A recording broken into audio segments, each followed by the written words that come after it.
মাসাসিরা আগে নাড়া কাটিয়ে জাল দিত, মুরব্বীরা কথা কর না কে, 8 10 সে লক্ষ্মী দিকে আর আমন দানের নাড়া আইনে তুতেন না বাড়ি, তাই কাটিয়ে কাটিয়ে একটুক একটুক করে তাই দিয়ে জাল দিত না। এর নাকি সে নাড়া কাটাকাটি আছে? আমাদের মাসাসিরা নিজেরা কুড়োল দিয়ে চলা ভাড়িয়ে রান্না করতো, আর এখন সব অটো হয়ে গেছে, মহিলা সব অলস। রাইস কুকারে ভাত হবে, প্রেসার কুকারে তরকারি হবে, গ্যাসের চুলে রান্না হবে, জামা খরিদ করে কারবার নাই। উঠোন লেপের ধান শুকানো লাগতো, এখন উঠোনও পাকা হয়ে গেছে। ঘর লেপা লাগতো কাঁচা ঘর, তাও হয়ে গেছে পাকা। খেতা সেলাই করা লাগতো, তা 150 টাকা দামের কম্বল, 150 টাকা দামের কম্বল। সিজন আসলে এবার ল্যাপ সেলাই করা লাগতো, তা পাওয়া গেছে দামি দামি কম্বল, আর সে ল্যাপের দোকানেতে ল্যাপ কিনে আনা যায়, ঠিক কিনা? খেজুরি বাটি বুনোয় ব্যবহার করা লাগতো, 250 300 টাকা দামালি প্লাস্টিকের বাটি। কি লাগতেছে? কোনো কাজ আছে বিটিকে? ধান সেদ্ধ হয়ে খাইতে কষ্ট হবে, ধান বেশি বেলায় দিয়ে চাল কিনে নিয়ে এসে অটো হয়ে গেছে সব, যার আগে অজ্ঞ। আমি তো আর আসতেছি না, আজকে সারি যেতে পারলি।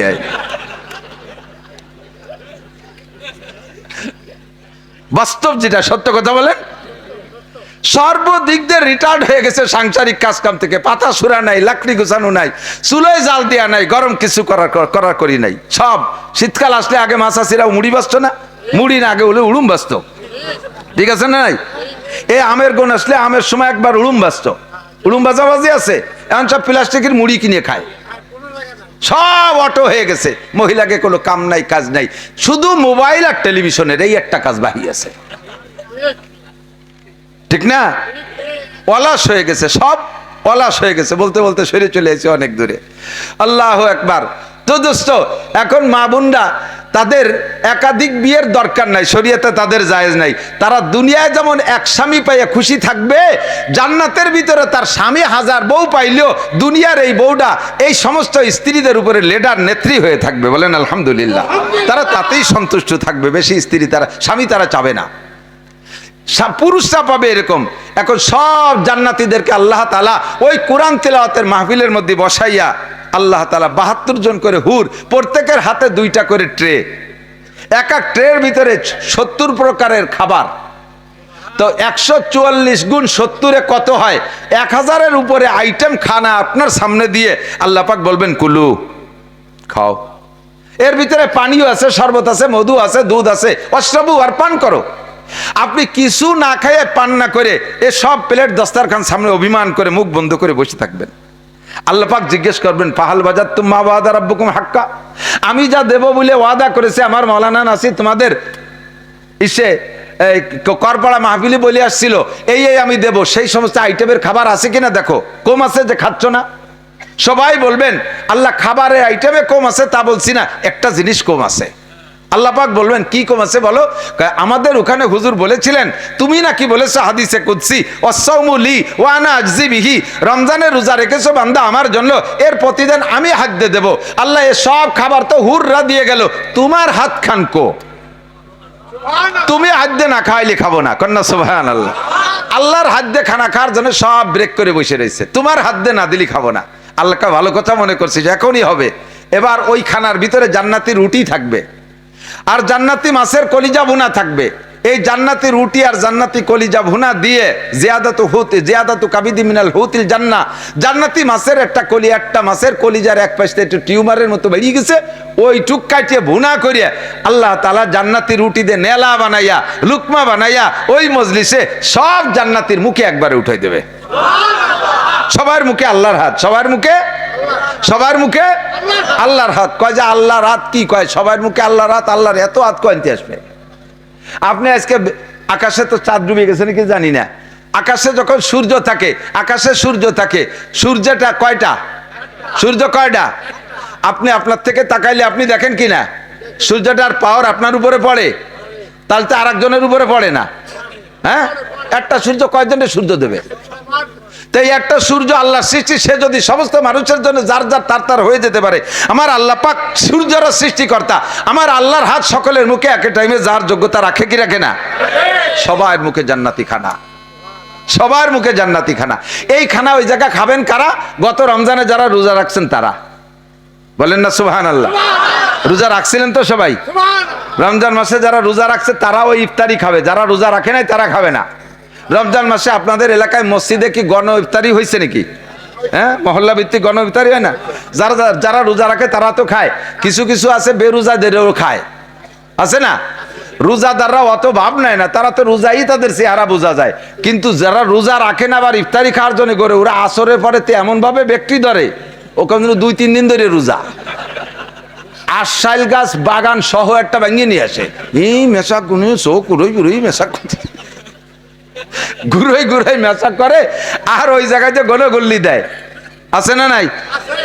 5-6 দিন এইভাবে খাইছে। আর ওর খাওয়ারও যারা রোজা থাকে তারা কিন্তু প্রথম লোকমা মুখে দেওয়ার পরে আর চাহিদা থাকে না। কিন্তু ওরা যারা দিন ভরে খাইছে, ওরা ওই সময় জম্মের গেলা গেলে আশের মতো চাবায় না, খালি গেলে আর গেলে। ও খেয়াল করে যে এই 2 প্লেটে বইছে কেরা, 2 জন দুর্বল যে 2 প্লেটে বইছে, ওর মাঝখানের প্লেটে যে বসে, জানে যে ওই 2 জন খাই পারবে না, আমারে দিয়ে দেবে। এরকম কিছু আছে না কুজড়ো? 5-7 দিন পরে যখন প্রমাণ হয়েছে যে এই কটা রোজা ছাড়া খাতি আইছে, প্রমাণ হলিপারা তাদের অবস্থা কি হয়? অপমানিত শেষ আছে কথা বলেন। এই তুই রোজা থেকে যে খাতি আছিস, বেয়াদব কোথাকার, সুসো কোথাকার, ইত্যাদি কোথার গালি তুই তার ঘেটি গুল্লিতে বেরোয় দিতে। তাহলে আপনারা যারা ওই ময়দানে বসে আল্লাহর সামনে বসে ইফতারি খাবেন, আল্লাহর হাতের খানা খাবেন, এক শ্রেণীর বেরোজাদারি যারা দুনিয়ার রোজা ছিল না, তারা ওই জান্নাতি খানার গিরান পাইয়া ওই জায়গায় দিয়ে পাইতে পাইতে ঘুরতে যাবে, বারবার নাক টানে সুসোর মতো। রাত্রি ঘরে যদি ভালো খাবারের ইন্তজাম হয়, তাহলে সবাই খেয়ে দিয়ে চলে গেছে, মা থালবাটি গুছায়, মহিলা থালবাটি গুছায়, এর ভিতরে ঘরের কি কয় নিচে দিয়ে যদি ফাঁকা থাকে, থিয়েটির নিচে যে ফাঁকা থাকে, ওই জায়গাতে সুসোট হয় না, সুসোট হয়ে থালবাটির মধ্যে ঢুকে খুসখুস করতে তালে তাই মা মোটে থালবাটি দিয়ে সাফ করতে পারতেছে না। ছোট ছেলে ডাক দিছে, নান্টু এখন মুগুর নিয়ে দি, নান্টুরে ডেকে কয় এনে দাঁড়া, শেষা বাড়ি দিবি সুসোরে। নান্টু সুসোরে বাড়ি দিতেছে, থাল ভেঙে ফেলে দিতে 3 দিন। তো ওই জায়গা যেমন সুসরে শেষা বাড়ি দেয়, সুসো মারছে, থালও ভাঙছে। এই বেরোজাদেররা ওই জায়গাতে যখন সুসো করে ঘুরে বেড়াবে, আল্লাহ তাআলা ৭০ আলফা মালাকিন ৭০,০০০ ফেরেশতা নামায় দেবে। অফি কুল্লি আইদিহিম শাওতুন, প্রত্যেকের হাতে একটা লাঠি থাকবে। ৭০ জিরান, এই লাঠি লম্বা হবে ৭০ গজ। এই লাঠিটা কোনো বেতের লাঠি আর চাবুক আর বাংলাদেশি বাঁশের লাঠি না, মিনান নার, ডাইরেক্ট আগুনের লাঠি। ডাইরেক্ট আগুনের লাঠিতে ৭০,০০০ ফেরেশতাদেরকে দাঁড় করে দেবে। যে কয় সুসো এই জায়গার নাক টানতে টানতে আসবে, শেষা বাড়ি দিবি। রোজা না থাই আবার এই জায়গার ইফতারি খাতে আইছো সুসো। গত রমজানে ফেল করছি, এই পুরস্কারের হাত থেকে বঞ্চিত হয়ে গেছি। যারা রোজা রাখেন নাই, আল্লাহে যদি আগামী রমজানের আগে মারা যান, তাহলে আপনার কিন্তু এই সুসো মারা শেষা খাতে হবে। এখন থেকে দোয়া করেন, আল্লাহ বিগত যে ভুল হয়েছে, আমি ওই দিন তোমার হাতের ইফতারি খাবো, বলেন আমিন। রাজি আছেন তো? ইফতারি খাওয়াবে কে? আল্লাহ হাত দিয়ে খাওয়াবে, আল্লাহর হাতের ইফতারি খাবেন, মজাই আলাদা। এক তো জান্নাতিক ইফতারি, 2 নম্বরে আল্লাহর হাতের ইফতারি। এই ইফতারি আপনি খাবেন, এইটা লোভ যদি থাকে, এখন প্রতিজ্ঞা করেন, আল্লাহ তুমি কমপক্ষে আগামী রমজানটা আমাকে নসিব করো। রোজা রাহার বাইতে আমিন করলো না, দেখছেন? আগামী রমজানে রোজা রাখবেন তো নিয়ত। আল্লাহ তুমি আমাদের তৌফিক দান করো, আল্লাহ হায়াত বাড়াইয়া দাও, রমজান পর্যন্ত হায়াত দাও। আল্লাহ তুমি আগামী রমজানে রোজা রাখার তৌফিক দাও, জান্নাতের ওই মাঠে বসে তোমার হাতের ইফতারি খা নসিব করো, বলেন আমিন। আল্লাহ পাক রব্বুল আলামিন সেখানে আপনাদেরকে মেহমানদারি করবেন। চলে গেছে রমজান মাস, চলে গেছে রমজান মাস, ইনকামের মাস চলে গেছে। বাইতুল মামুর জামে মসজিদের উদ্যোগে আয়োজিত 52তম বার্ষিক ওয়াজ মাহফিল। অধ্যকার মাহফিলের সম্মানিত সভাপতি, মাহফিল পরিচালনা কমিটির সকল সদস্যবৃন্দ, মসজিদের সুযোগ্য সুদক্ষ ইমাম ও খতিব সাহেব, এতক্ষণ পর্যন্ত বয়ান করেছেন দাওয়াতি উলামায়ে কেরাম, এ অঞ্চলের অন্যান্য উলামায়ে কেরাম, আইম্মায়ে মাসাজিদ, প্রাণপ্রিয় দেশবাসী, আমার অত্যন্ত মহব্বতের গোপালগঞ্জবাসী। দামি মাসের দামি রাত, শাওয়াল মাস থেকে নিয়ে কোরবানি পর্যন্ত, জিলহজ মাস পর্যন্ত 3টি মাসকে আরবিতে বলে আশহুরুল হজ, হজের মাস। পিছনে চলে গেছে কয়েকদিন আগে সৈয়দুশ শুহুর, সমস্ত মাসের মধ্যে সরদার মাস, লেডার মাস, নেতা মাস রমজান মাস, যার ফাজায়েল ও বারাকাত আমাদের কমবেশ সকলেরই জানা আছে। হজের মাস, রমজান মাস চলে যাওয়ার পর থেকে শুরু হয়েছে হজের মাসগুলি। প্রথম মাসের নাম আরবিতে শাওয়াল। এ মাসের 1 তারিখে ঈদুল ফিতর উদযাপন করেছি। নবী আলাইহিস সালাতু ওয়াস সালাম বলেন, যারা রমজান মাসে রোজা রেখে ঈদগাহে এসে ঈদের নামাজ পড়ে বাড়ি গেল, কায়াউমিন ওয়ালাদাতহু উম্মুহু, লোকটা গুনাহ থেকে এমনভাবে পবিত্র হয়ে যায় সে যেন নবজাতক বাচ্চার মতো নিষ্পাপ হয়ে বাড়ি ফেরে। তো আমাদের সমস্ত গুনাহ ক্ষমা করে দিয়ে আল্লাহ তাআলা আগামী 1 বছরের জন্য সামনের দিকে রওনা করার সুযোগ করে দিয়েছেন। দামি মাস, গুনাহ মাপের মাস, দামি মাস, হজের মাস, এবং রাতটাও দামি, জুমার রাত। জায়গাটা দামি, আল্লাহর ঘর মসজিদের পাশে। ভালো জায়গা সকলকে আসার তৌফিক আল্লাহ তাআলা দেয় না। যে যাকে ভালোবাসে সে তাকে কাছে দেখতে চায়, তার পাশে দেখতে চায়। মসজিদের নাম আরবিতে বাইতুল্লাহ। বাইতুল্লাহ মানে আল্লাহর ঘর। আল্লাহ যেমন তার ঘরও তেমন।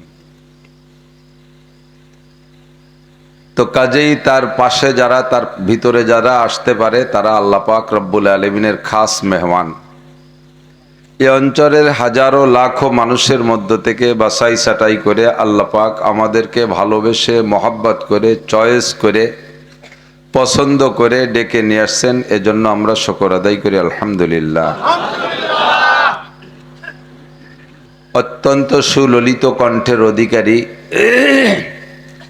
সেম কণ্ঠে প্রায় হাফিজুর রহমান সিদ্দিক, আমাদের অত্যন্ত স্নেহের, তার বাপ আমাদের সাথী হজরত মৌলানা জুবায়ের বিন সাঈদ, তার বাপ হলো কারি সাঈদুল ইসলাম সাহেব।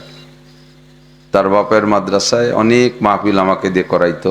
ওরা ছোট ছিল, তো ধীরে ধীরে আলহামদুলিল্লাহ তারাও বড় হয়েছে, আলেম হয়েছে, বয়ান করতেছে। তাদেরকে আমরা উৎসাহিত করি, আল্লাহ যেন তাদেরকে সারা বাংলাদেশের দাওয়াতের জন্য কবুল করে নেয়। আমাদেরই সন্তান, তাদেরকে আমরা এভাবে উৎসাহিত করে সামনের দিকে আগায় নেব। সে যা বলেছে, যেভাবে যা বলেছে, যে কথাগুলো আমাদের আমল করার মতো, আল্লাহ তাআলা সে কথাগুলো আমল করার তৌফিক দান করেন। যেহেতু আমাদের দুনিয়ার হায়াতের সময় কম, দুনিয়ায় যার যতটুক হায়াত বরাদ্দ আছে এটা কেউকে আল্লাহ তাআলা জানায় দেয় নাই। দুনিয়ার প্রযুক্তিতে কত মেশিন বানাচ্ছে, ইঞ্জিন বানাচ্ছে, AC, fridge, mobile, mic, camera, electronics যত আছে, অধিকাংশ পণ্যের সাথেই ইদানিং ওয়ারেন্টি কার্ড, গ্যারান্টি কার্ড দিয়ে দিচ্ছে।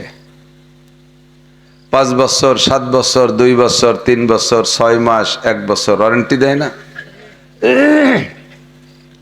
নির্ধারিত সময়ের ভিতরে যদি সেটা ডিস্টার্ব দেয় তাহলে কোম্পানির কাছে জানাইলে হয় সেটাকে সেরে দেয় অথবা পরিবর্তন করে আরেকটা দেয়। মানুষের চাইতে ভালো মেশিন, মানুষের চাইতে ভালো ইঞ্জিন জগতে কি আর আছে? যে ইঞ্জিন সব ইঞ্জিনকে তৈরি করে, যে মেশিনটায় সব মেশিন তৈরি করে, সেই মেশিনটার নাম কি?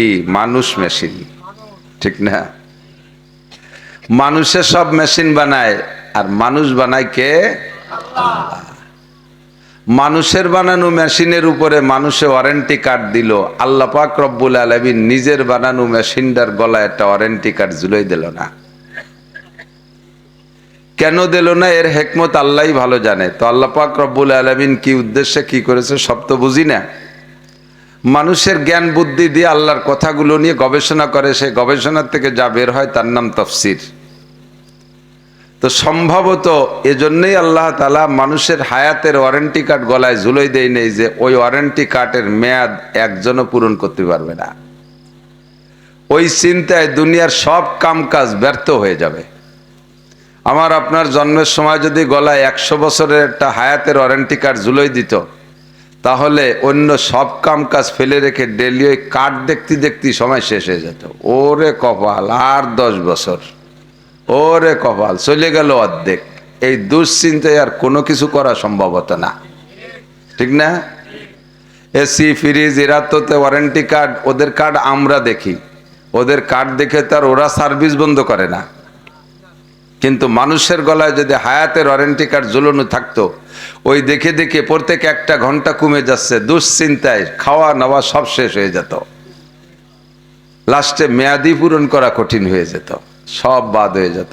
একটু পরে মারা যাবে, অথচ এখনই সে কোটি কোটি টাকার কল্পনা করে, করে কি করে না?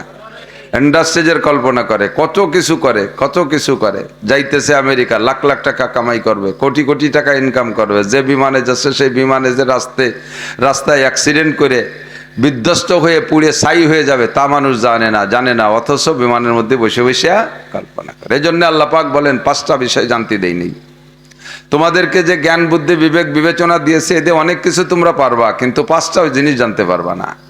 মানুষের জ্ঞান তো কম দেয়নি, কম্পিউটার ছিল না বানাইছে, ক্যামেরা ছিল না বানাইছে, ক্যামেরার ভিতরে কত ডিজাইনের কত মডেলিং, চিন্তা করতে পারে। দূরের ছবিরে কাছে আনে, দাঁড়ানো মানুষের নাচাতি তালে তাই, ঠিক না?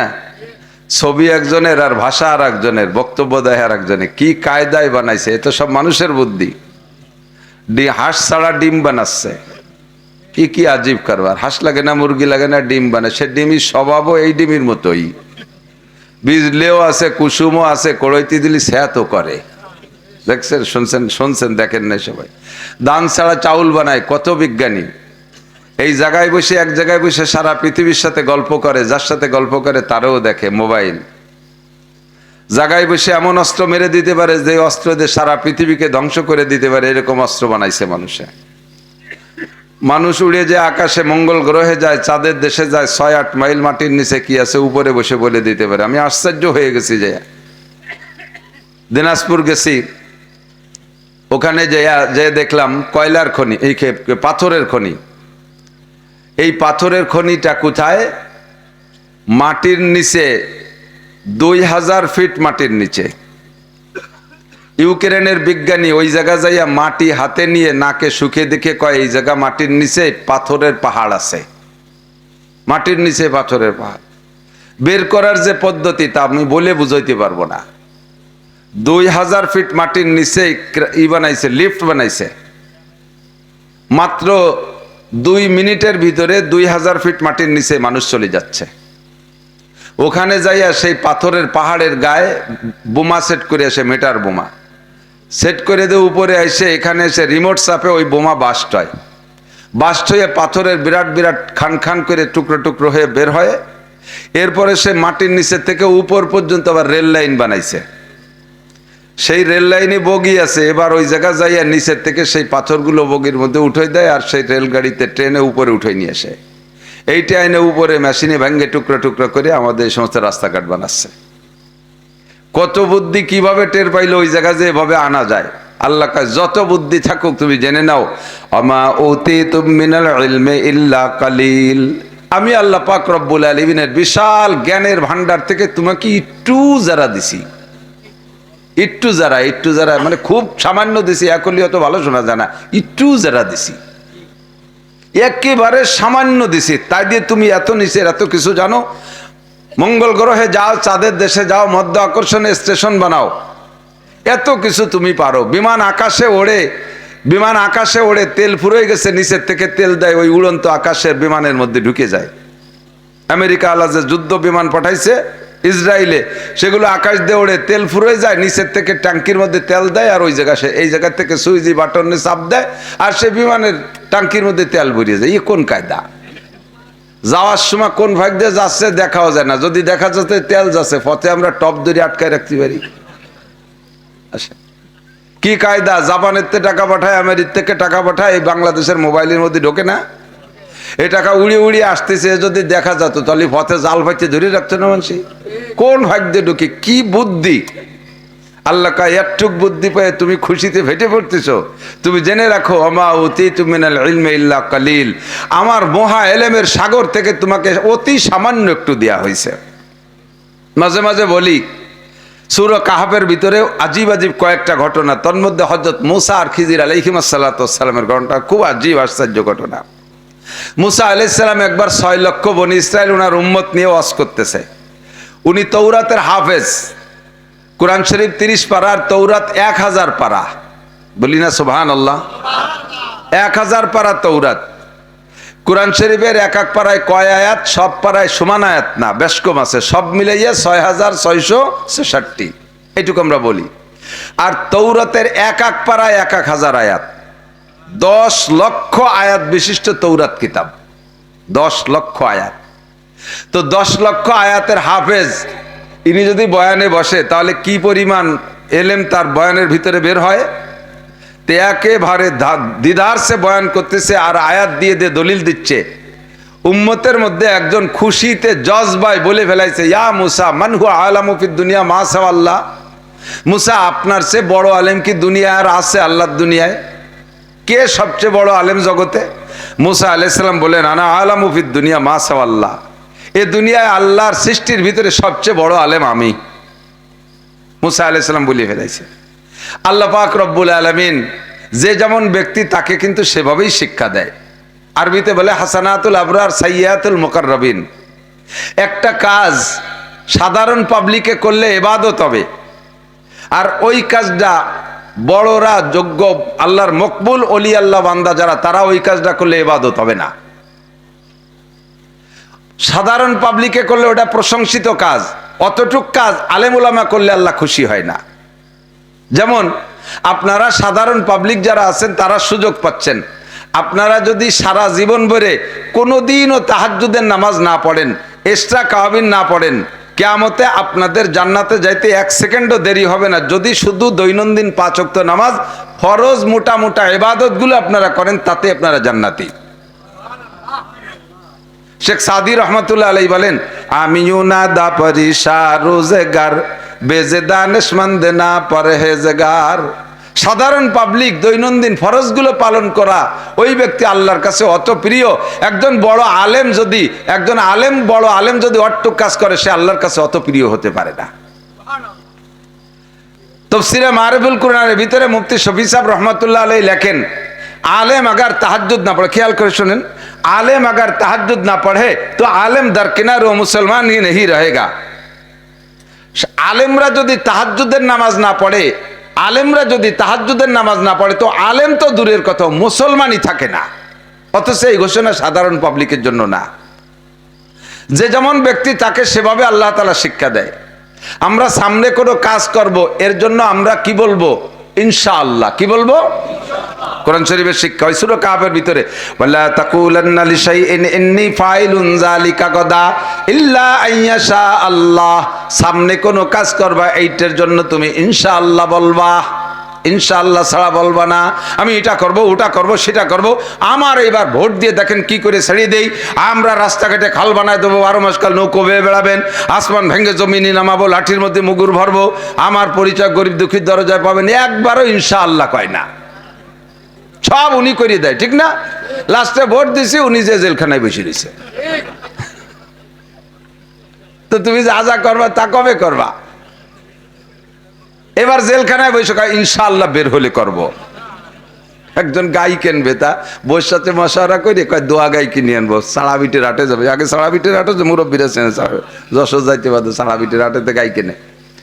তো যার সময় বৌতি করছে, বলো যে ইনশাআল্লাহ দোয়া গাই কিনবো। আরে আমার টাকায় যে আমি গাই কিনবো, তো এখানে ইনশাআল্লাহর কি আছে?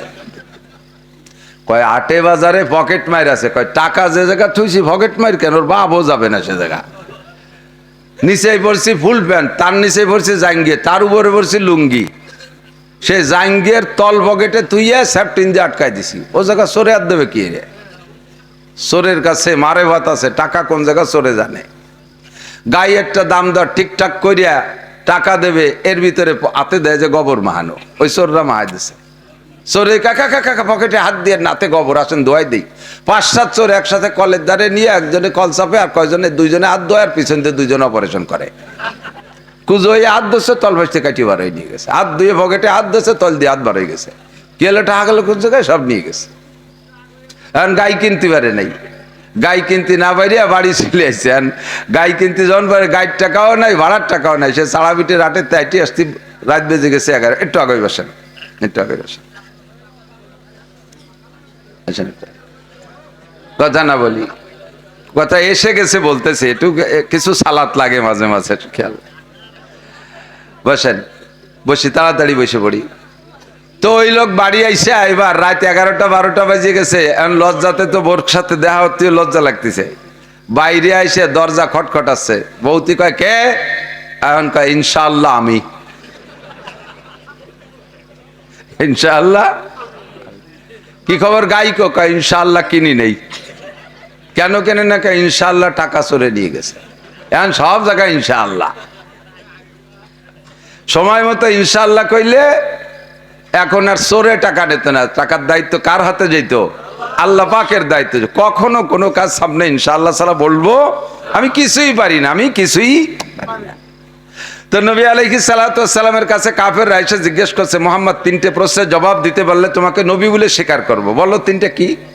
3 প্রশ্ন। কয়টা? 1 নম্বরে রূহ কি জিনিস? আমাদের রূহ আছে না, এটা কি জিনিস? 2 নম্বরে ইস্কান্দার জুলকারনাইন কে? কথা না বলি। 3 নম্বরে আসহাবে কাহাফ কারা? 3টে প্রশ্ন করেছে। তারা জানে যে এই 3 প্রশ্নের জবাব কোনো নবী রাসূল ছাড়া দিতে পারবে না। তো যদি ইনি জবাব দিতে পারে তাহলে নবী হিসেবে মেনে নেওয়া যাবে। তো হুজুর সত্যি ওই দিন পর্যন্ত জানেন না। হুজুর বলেন আগামীকাল বলবো। হুজুর ইনশাআল্লাহ বলতে ভুলে গেছে। হুজুর জানে যে জিবরাইল তো প্রত্যেকদিন আসে, আগামীকাল আসবে শুনে বলবো। কিন্তু যেহেতু ইনশাআল্লাহ বলে নাই, যদিও ইনশাআল্লাহ বলেন নাই নবী, তো নবী তো আল্লাহর পক্ষ থেকে পাওয়া সংবাদ দিয়ে কাফেরদের কাছে কথাটা বলতে পারলে কাফের কলেমা পড়ে মুসলমান হবে, এটা আল্লাহর উদ্দেশ্য পূরণ হবে, নবীর নবুয়তিতে সহযোগিতা হবে। এ জায়গা তো আল্লাহ তাআলা দেরি না করে পরের দিন জিবরাইলকে খবরটা জানাই দেওয়ার দরকার। আল্লাহ পাক বিষয়টাকে এত গুরুত্ব দিয়েছেন যে ইনশাআল্লাহ কেন কইল না, শিক্ষা দেওয়ার জন্য 1 মাস ওহী বন্ধ করে দিয়েছে। জিবরাইল যাবা না। প্রত্যেক দিন কাফেররা এসে কয়, মুহাম্মদ তুমি গতকাল কইলে যে আজকে কবা কও, কয় যে আগামীকাল বলবো। এইভাবে কয়েকদিন বলার পরে তারা প্রচার শুরু করতে, মুহাম্মদ ভুয়ো নবী, ওর আল্লাহর সাথে কয়েকদিন যোগাযোগ করিয়ান ছাড়ি বেরিয়ে দিয়েছে। এই যে কবর প্রশ্ন করছে তা উত্তর দিতে পারে না, ও কোনো নবী না। হুজুর লজ্জায় ঘরের থেকে বের হয় না, ঘরের মধ্যে আটকে গেছে। চেহারা ফুলে গেছে, লাল হয়ে গেছে, গলা ফুলে গেছে। ইহবাররা তাজহু ওয়ান্তাফাকা তাওদাজহু। চেহারা ফুলে লাল হয়ে গেছে, গলা ফুলে গেছে, ঘরের থেকে বেরোয় না, কানতে কানতে হয়রান। 1 মাস যখন হয়ে গেছে আর তো দোস্তরে কষ্ট দেওয়া যায় না। এবার সূরা কাহাফ দিয়ে আল্লাহ পাক জিবরাইলকে পাঠাইয়া 3 প্রশ্নের জবাব শিখিয়ে দিয়েছে। 1 নম্বরে কুলি রূহ মিন আমরি রাব্বি, বলে দেন রূহ হলো আল্লাহর হুকুম। রূহ কি? আল্লাহর হুকুমে। দেখার মতো কিছু না। আজরাইলকে জিজ্ঞেস করছে, হুজুর আজরাইল তুমি তো এতদিন এত মানুষ পাইলে, রুহুটা কেমন বুঝলে? কয় যে হুজুর আমি বেরই করি কিন্তু টের পাইনি যে তা কি। তা যানজন বেরোয় না, হাতের মধ্যে একটু ওজন ওজন মনে হয়, তা আমি দেখি না। এটা আল্লাহর হুকুম। ইস্কান্দার জুলকারনাইনের কিস্সা শুনাইলে, লম্বা কিস্সা। আসহাবে কাহাফের কিস্সা হুজুর শুনাইলেন। এর ভিতরে আল্লাহ পাক শিখাই দিয়েছে, ওয়ালা তাকুলান্না লিশাইইন ইন্নী ফাইলুন যালিকা গাদা ইল্লা আইয়াশা আল্লাহ। সামনে কোন কাজ করবা আর বলবা, এর জন্য ইনশাআল্লাহ ছাড়া কথা বলবা না। নবী পাকের মতো জলিলুল কদর নবী, লাউলা গুমা খালাকাল আফলাকা খালিকুহা লাউলা গুমা খরাজাল ইনসানু মিন আদামি। যে নবীকে না বানাইলে আল্লাহ মানব জাতি বানাইতেন না, যেই নবীকে না বানাইলে আসমান জমিন বানাইতেন না, যেই নবীকে না বানাইলে আল্লাহর সৃষ্টির অনেক বড় বড়কে বানাইতেন না। ওই নবীকে শিক্ষা দেওয়ার জন্য আল্লাহ একটা কথার উপরে 1 মাস ওহী বন্ধ করে রেখেছেন। ব্যক্তি যেমন তার কাছ থেকে পাওনা তেমন। এই ভুলটা আমি আপনি করলে ওইভাবে আমার অ্যাটাক করবে না, কারণ আমরা সাধারণ পাবলিক। কতক্ষণ আপনারা আমারে বাড়ির কাছে পাইয়া আপনাদের সাথে আত্মীয়তার সম্পর্ক নাই, স্বাভাবিকভাবে আসলে আমারে যথোপযুক্ত যত্ন করেন। আপনারে যতটুকু চিনি, আপনি আমার বাড়ির কাছে যাইতেছেন, আপনারে ডেকে যদি বলি, এই আরে ভাই আপনার চিনা চিনা মনে হয়, আপনার বাড়ি কি করপাড়া নাকি? বলে জি হুজুর করপাড়া। আমার চিনি ফেলাইছেন হুজুর, বসেন বসেন বসেন। বসাইয়া আমার বাড়ির দ্বারের চার দোকানের একটা কেক, একটা কলা, একটা চা খাওয়াই দিলে আপনি তাতেই খুশি হয়ে যাবেন। আপনার এর চেয়ে বেশি এতটুকু আমার কাছে দাবি ছিল না। একটু করলে আপনি এসে গল্প করবেন, না হুজুররা খালি খায় না খাওয়ায়ও। হুজুররাও, হুজুরদের ভিতরে মেহমানদারি যোগ্যতা আছে, কলিজা বহুত বড়। আর দেশি হুজুর তো আমাকে হুজুর খুব ভালো হুজুর, একটু কি আপনি খুশি হয়ে যাবেন। কিন্তু যেই লোকটার বাড়ি নিয়ে আমারে বছরে 2-4 বার 5 বার দাওয়াত খাওয়ায়, আমার মোটা মোটা হাদিয়া দেয়, সেই লোকটা যদি আমার বাড়ির কাছে যায় আর তারে যদি কই ভাই বসবেন চা খাবেন, আসেন বসেন চা খান, ওই জায়গায় চা খাওয়াইয়া কেক কোক ইত্যাদি খাওয়াইয়া আরো 2 ফানা কলাও যদি তারে দিয়ে দেয় যে বাবির জন্য নিয়ে যান, ও কিন্তু খুশি হবে না। ওর দাবি যে মিয়া সেদিন এই 1 সপ্তাহ আগে আমার বাড়ি একটা খাসি জমি যে খালাম মড়কে খাইয়ে চলে আসলি, আর আজকে বাড়ির দ্বারা একটু বাড়ি রেখে নিতে পারলে না। তার সাথে আমার যে সম্পর্ক, আমার কাছ থেকে তার দাবিও সেরকম। নবী রাসূলদের সাথে আল্লাহর যে সম্পর্ক, আল্লাহ তাদের কাছ থেকে সেরকম দাবি করে। কাজেই সে জায়গা যদি সমস্যা হয় সেখানে শিক্ষাটা সেভাবে দেয়। মুসা আলাইহিস সালাতু ওয়াস সালাম বলে ফেলাইছে আমি সবচেয়ে বড় আলেম। আল্লাহকে কথাটা ভালো লাগেনি। সত্যি তুমি বড় আলেম, তবে তুমি ওভাবে না বলে যদি বলতে আল্লাহ ভালো জানে সবচেয়ে বড় আলেমকে, তাহলে আমি সার্টিফিকেট দিয়ে দিতাম আমার মুসা সবচেয়ে বড় আলেম। যেহেতু তুমি নিজেরা নিজে বলে ফেলাইছো আমি বড় আলেম, কাজেই বড় আলেমের সাথে সাক্ষাতের জন্য তোমার একটা শিক্ষা সফরে যেতে হবে। কোথায় যেতে হবে? মাজমাল বাহরাইন, 2 সাগরের মিলন স্থান যে জায়গা, ওই জায়গা গেলে একটা লোকের সাথে সাক্ষাৎ পাইবা, তার সাথে কিছুক্ষণ থাকলে তুমি বুঝতে পারবা বড় আলেম কাকে বলে। মুসা আলাইহিস সালাম বললেন আল্লাহ একা যাব না, সঙ্গে কেউরে নেব? কয় সঙ্গে সফর সঙ্গী রাখা সুন্নাত। মুসা আলাইহিস সালাম ইউশা ইবনে নুন আলাইহিস সালাতু ওয়াস সালামকে, পরবর্তীতে মুসা নবীর পরে নবী হয়েছিলেন, ওনাকে সঙ্গে নিয়ে সফরে রওনা দিলেন। যাওয়ার আগে যা যা নেওয়ার হুকুম হয়েছে সব নিলেন। আল্লাহ পাক বলছে একটা মাছ ভেজে নিবা, একটা মাছ ভাজা করে নিবা, ভুনা করে নিবা, ব্যাগের মধ্যে রাখবা, ওই মাছটা খাবা না। মাছটা যে জায়গা যে হারিয়ে যাবে সেই জায়গা তোমাদের গন্তব্য, ওখানে এই লোকটার সাথে সাক্ষাৎ পাবা। হযরত ঈসা ইবনে নূন আলাইহিস সালামের কাছে ওনাদের সফরের ব্যাগ, পথ চলতেছে চলতেছে যাইতে যাইতে অনেক দূর গিয়ে কষ্ট হয়ে গেছে, ক্লান্ত হয়ে গেছে। একটা পাথর পাইয়া ওখানে বেড বানায়া, বিছানা বানায়া, পাথরের বালিশ বানায়া 2 জন শুয়ে পড়ছে, ঘুমায় গেছে। কিছুক্ষণ ঘুমায়া ঘুম থেকে উঠে এবার রওনা দিয়েছে, সামনের দিকে যাইতেছে। কত দূর যাওয়ার পরে মুসা আলাইহিস সালাম বলতেছেন আয় ইউশা ব্যাগে কি আছে বের করো, ক্ষুধা লাগছে খাই। ইউশা ইবনে নুন ব্যাগটা খুলে খাবার বের করছে, দেখে খাবারের মধ্যে সব আছে কিন্তু ভাজা মাছ নাই। মুসা আলাইহিস সালাম কয় ভাজা মাছ কো? কয় যে হুজুর তাই তো দেখতেছি না কোন জায়গা। কয় তোরে সাথে রাখছি কি জন্য, তুই যদি এই খবর না রাখিস। সাথে সফরে খাদেম রাখছি যে আমার স্যান্ডেল জোড়া আন, তুই গুছাই গাছা রাখবি। কিছুক্ষণ পরে সে খাদেমের স্যান্ডেল হারা গেছে, আমার জোড়া তো তালাশি করে পাই না। ইউসা ইবনে নুন তো পরবর্তীতে নবী হবে, ভদ্র মানুষ। নবীদের ভিতরে যেই চরিত্র আল্লাহ রূহের জগতে সৃষ্টি করে দিয়েছেন, ওই স্বভাব আর ওই ভদ্র চরিত্র দিয়ে ইউসা ইবনে নূন আলাইহিস সালাম আমাদের যুবকদের মতো জবাব দেই নাই। আমাদের যুবকদের যদি কইতাম ব্যাগের মধ্যে কি আছে খবর রাখবি না, ও খালি আমার দায়িত্ব নেই, আপনি খবর রাখতে পারেন না। ইউসা ইবনে নুন কয় কি কয় জবাব দেয়, ওমা আনসানিহু ইল্লা শাইতানু আনাযকুরা, আমি তো ইচ্ছা করেছিলাম স্মরণ রাখবো কিন্তু শয়তানে ভুল হয়ে গেছে, মনে নাই কোন জায়গা থেকে হারিয়ে গেছে। এবার ইউসা ইবনে নুন আর মুসা আলাইহিস সালাম ওই জায়গা থেকে ব্যাক করছে মরুভূমির দেশ, বালির উপরে পায়ের ছাপ আছে, ছাপা দেখে দেখে দেখে দেখে দেখে আসছে। যে জায়গা ঘুমাইছিলেন ওই জায়গা আইসা দেখে ওই জায়গা সাগরেরই তো পাড়, ওখান থেকে দেখে মাছটা সাগরের পানির মধ্যে ঢুকে গেছে। পানি তাজা মাছ পানির মধ্যে ঢুকে যদি সামনের দিকে চলে যায়, মাছটা যাওয়ার সময় তো কিছু জায়গা দখল করছে, সামনে চলে গেলে কি ওই জায়গা ফাঁকা থাকে না, পানি মিশে যায়, পানি মিশে যায় না। কিন্তু ওই মাছটা যে জায়গায় দিয়ে ঢুকে গেছে সেই জায়গা সারা বা সুড়ঙ্গ হয়ে রয়েছে, জায়গা পানি মিশে নাই। হযরত মুসা আলাইহিস এত বড় সুড়ঙ্গ হয়েছে, মুসা নবী সুড়ঙ্গতে ঢুকে যেতে পারে।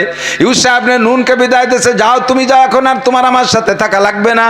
ওই জায়গাতে মাছের সুড়ঙ্গর মধ্যে দিয়ে ঢুকে গেছে, যাইয়ে দেখে সাগরের তলদেশে একটা দরবেশ বসা, সালাম দিয়েছে আসসালামু আলাইকুম মানান্তা, সালাম দিয়ে বলছেন আপনি কে?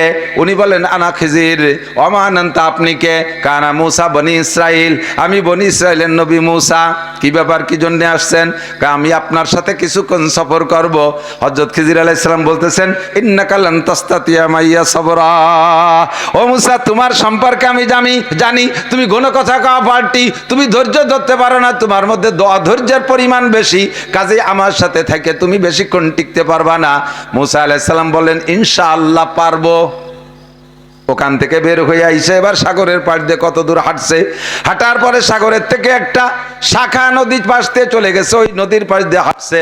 এবার নদীটা পার হয়ে উপার যাওয়ার প্রয়োজন আছে, নৌকায় উঠবে, খেয়া আছে, খেয়াওয়ালা দুই দরবেশ বুজুর্গ দুইজন নবী ভালো মানুষ দেখা খেয়াওয়ালাই আগেতে কন্ট্যাক্ট করছে, পার হবেন তবে পয়সা দিতে পারবেন না, পার হবেন পয়সা দিতে হবে। কাজটা ভালো না মন্দ?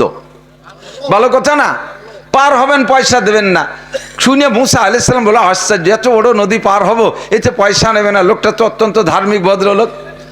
দুইজন নৌকায় উঠছে, নৌকায় ওঠার পরে মাঝ নদীতে যে দেখে, যে কথাটা বলবো সামনে বেশি আর বলবো না, পিছনে চলে আসবো, যেই কথাটা মুসা আলাইহিস সালাতু ওয়াস সালাম মাঝ নদীতে যখন দুইজনে গেছে, দেখো ওই নদীর ভিতরে একটা পাখিতে মুখ দিয়া সাগরের থেকে নদীর থেকে পানি পান করলো। মুসা আলাইহিস সালামকে খিজির আলাইহিস সালাম বলছেন, ভাই মুসা দেখেন পাখিটা কি করলো? কয় পানি খাইলো। আপনার বিশ্বাস কতটুক পানি পান করেছে? কয় অনুমান 1 ফোঁটা পানি পান করেছে, আর দেখলাম ঠোঁট থেকে 1 ফোঁটা পানি ঠোঁটের থেকে পড়ে গেছে। খিজির আলাইহিস সালাম বলতেছে, ভাই মুসা, পাখিটা যে 1 ফোঁটা পানি পান করেছে সাগরের থেকে, তাতে গোটা সাগরের থেকে কি পরিমাণ পানি কমে যেতে পারে? মুসা আলাইহিস সালাম কয়, আপনার সাথে আমার থাকা মনে হয় হবে না রে বাপ, ভালো না। কেন, সমস্যা কি? এ তো কোনো বুকায়ও জিজ্ঞেস করে না, এত বড় নদী সাগর, তার থেকে 1 ফোঁটা পানি বাকিটি খাইছে। এ দুনিয়ায় কোনো কম্পিউটার কোনো যন্ত্র আছে যাতে মাপা যাবে সাগরে একটুক পানি কমছে, 1 হাত কমছে, 1 চুল পরিমাণ কমবে? এ জিজ্ঞেস করার কি অর্থ হতে পারে? খিজির আলাইহিস সালাম বলেন, কথা বলবেন না, সফরটার নাম হলো শিক্ষা সফর। আপনাকে শেখানোর জন্য আল্লাহ আপনারে পাঠাইছে, আমারে দায়িত্ব দেশে শেখানোর জন্য। এই জায়গা শেখার কি আছে? কয় এই জায়গা শেখার হলো আপনি জেনে নেন, আপনার 1000 পারা তৌরাতের এলেম আপনার মধ্যে আছে, আর আমার মধ্যে আমার যে এলেম আছে, এইরকম হাজার হাজার নবীদের, শত শত নবীদের মধ্যে যত এলেম আছে, সমস্ত এলেম মিলাইয়া ওই পাখিটায় যে 1 ফোঁটা পানি পান করছে অতটুকু পরিমাণ, আর যেই ফোঁটা পানি ঠোঁটের থেকে পড়ে গেছে অতটুকু হলো আমার এলেম, আর গোটা সাগর সমুদ্র সম পরিমাণ পানি হলো আমার আপনার আল্লাহর এলেম। আপনি 1000 পরে তৌরাতের হাফেজ হইয়া আপনি মনে করছেন আপনি সবচেয়ে বড় আলেম। ওমা উতিতুম মিনাল ইলমি ইল্লা কালিল, আপনাকে আল্লাহ সামান্য ইলম দিয়েছেন।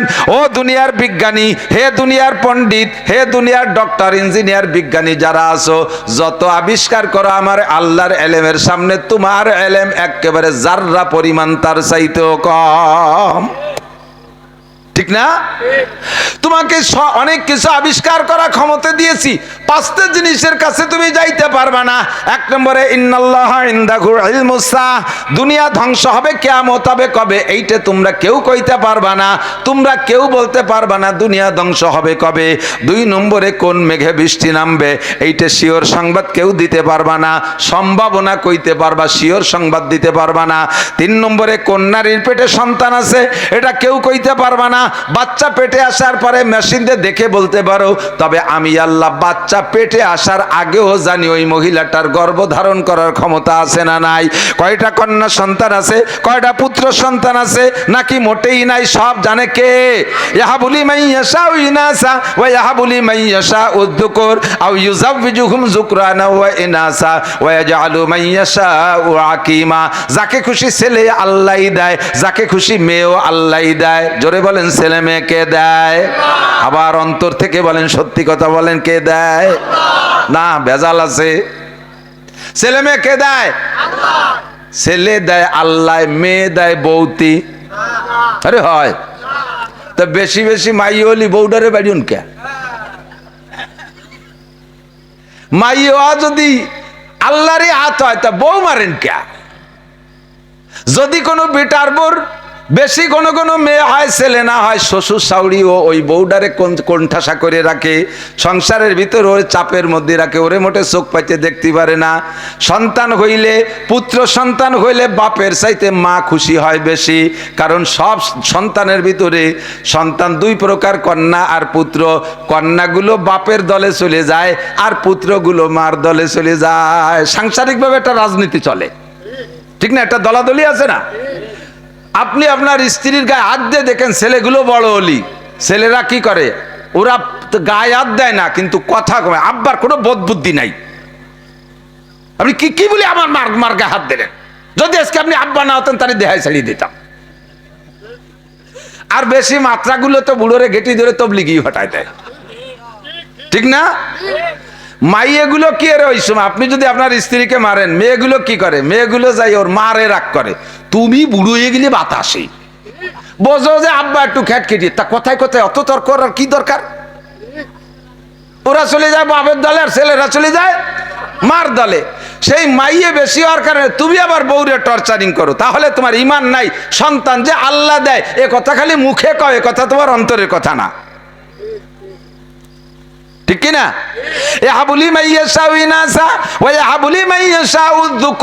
যাকে খুশি ছেলে আল্লাহই দেয়, যাকে খুশি মেয়েও আল্লাহই দেয়। তবে এক জায়গায় একটু ওয়াজ করে যায়, খেয়াল করেন।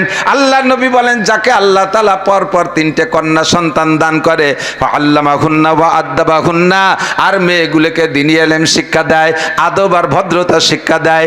এরপরে সুম্মা যাওয়াজাহুন্না, এরপরে মেয়েগুলোকে দেখে শুনে ভালো পাত্রের সাথে বিবাহ দিয়া পরের বাড়ি পাঠাইয়া দেয়।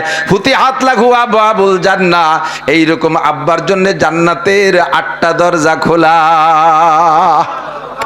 কোন হাদিসের মধ্যে আসে নাই পরপর 3টে পুত্র সন্তান হইলে এই ফজিলাত। এই ফজিলাত হুজুর বলেছেন কন্যা সন্তানদের ব্যাপারে। ছেলেও দেয় আল্লাহ, মেয়েও দেয় আল্লাহ। আবার অনেকে কিছুই দেয় না, বাজা বানায় দেয়। আবার কেউ রে ছেলে দে মেয়েদের জোড়া জোড়া দেয়। কি পরিমাণ হবে? বাচ্চা পেটে আসার পরে তোমরা কম্পিউটার দিয়ে দেখে বলো, এইটার নাম গায়েব বলা না। আমার আল্লাহ জানে, বাচ্চা পেটে আসার আগেও জানে কি হবে কি হবে না, ঠিক না?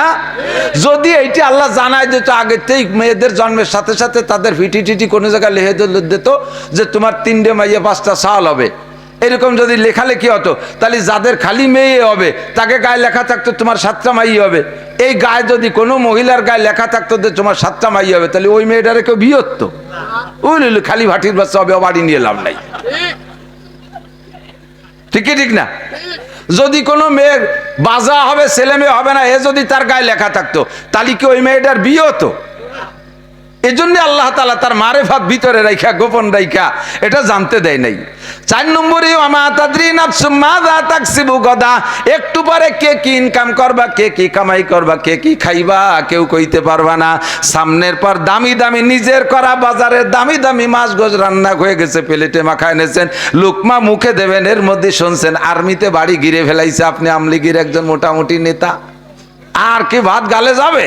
প্লেট ফেলায় তুই পিছনের দরজা খুলে পায়খানা ছাদের মধ্যে লাভ দিয়ে কোচড়ির মধ্যে পড়ে ডুবো, ওই পাশে উঠে 3 খাল সাঁতরাইয়ে পার হইয়ে বিলির মধ্যে দিয়ে যাই একেবারে বলা করে যাই উঠবে, ঠিক না? সেই বাড়ি যাই হাবাতি হাবাতি ছোট বুন্ডি কয় বুন্ডি ভান্তা পানি আসে নিচে দে, অথচ বাড়ি 7-8 প্রকারের রান্না করছেন, আপনার বাজার খাতি পারলেন না। এ রুজিতে আসে না নাই কে জানে? একটু পরে কে কি খাইবেন আর কে কি ইনকাম করবেন কেউ কইতে পারবেন না। 5 নম্বরে ওয়ামা তাদরি নাফসুম বিআইয়ি আরদিন তামুত, কে কোন জায়গা মারা যাবে তা বলার কায়দা নাই, তবে মরণ যেখানে আছে সেখানে যাইতেই হবে। ঈদের দিন, ঈদের পরের দিন শুনছেন মনে হয়, ফেসবুকে দেখছেন, আমাদের নদীতে একটা ছেলে মারা গেছে, হাফিজুর মুন্সির ছেলে। বাড়ি তারা কোনোদিন নদীতে গোসল করতে আসে না, আসলেও বছরে 1-2 বার আসে, যুবক মানুষ। তার আব্বার কাছে বলছে আব্বু নদীতে গোসল করতে যাও, কয় না খালে যায়, হেনে খালে গোসল করি। হাফিজুর ভাই বলতেছিল আমার কাছে, কয় আমি নিষেধ করছি, খালে যাইতে বললাম, খালে গেল না, ও কোন ফাঁকে চলে গেছে নদীতে, যাইয়া জাল মাজাই বান্ধে, নদীর উপার যে জাল খেয়াবে সেই জাল মাজাই বান্ধে রওনা দিছে। পিরাই চলে গেছে 20-20 হাত দূরি থাকতি আমার বাড়ির কাছে নদীর মাদ্রাসার ঘাটে, হাত 20 দূরি থাকতি জালে যে টান দিছে আর নিজেকে কন্ট্রোল করতে পারেনি। সাথে যারা ছিল তারাও চেষ্টা করে পারে নাই, পাশের একজনের লুঙ্গি ধরে লুঙ্গি খুলিয়ে নিয়ে চলে গেছে, তবুও সে বাঁচতে পারে নাই। এখন কয় যে তুই কেন গেলি, কেন গেলি? কয় এই কেনর কোনো জবাব নাই, ওখানে যেতেই হবে, তার মরণ সে জায়গা আছে। दो चीज़ा दो मीरा कसद जोरे जोर एके आबोदाना देगार खाके गोर।